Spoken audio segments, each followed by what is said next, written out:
Stratégie, précisément. Pourquoi pas, à supposer que l'Iran ait vraiment changé. Certains en doutent. John Kerry lui-même se demandait si l'Iran n'allait pas utiliser cet argent tombé du ciel pour financer encore et toujours le terrorisme. Réponse de Wendy Sherman dans une interview exclusive accordée à l'Hebdo de Julien Baloul. Wendy Sherman a dirigé la délégation américaine dans la négociation sur le nucléaire avec l'Iran.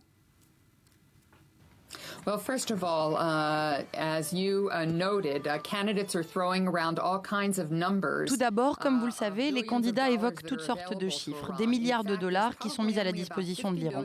En réalité, il doit y avoir à peu près 50 milliards de dollars en fonds dégelés, leur propre argent qui avait été gelé sur leur compte par la communauté internationale et qui sera maintenant de nouveau à leur disposition.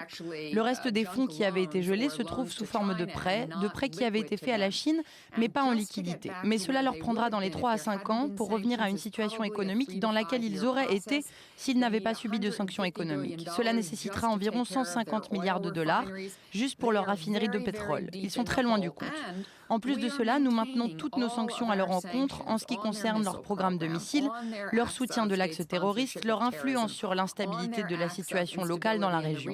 S'ils utilisent de l'argent pour participer et organiser ces méfaits, nous pensons prendre des mesures pour les sanctionner sur ces terrains-là. Alors je pense que nous sommes parvenus à quelque chose de très important ici. La certitude que l'Iran ne pourra jamais posséder l'arme nucléaire et le maintien de notre capacité à leur faire payer le prix fort pour les autres exactions qu'ils ont commises en créant encore plus d'insécurité dans le monde. For the other very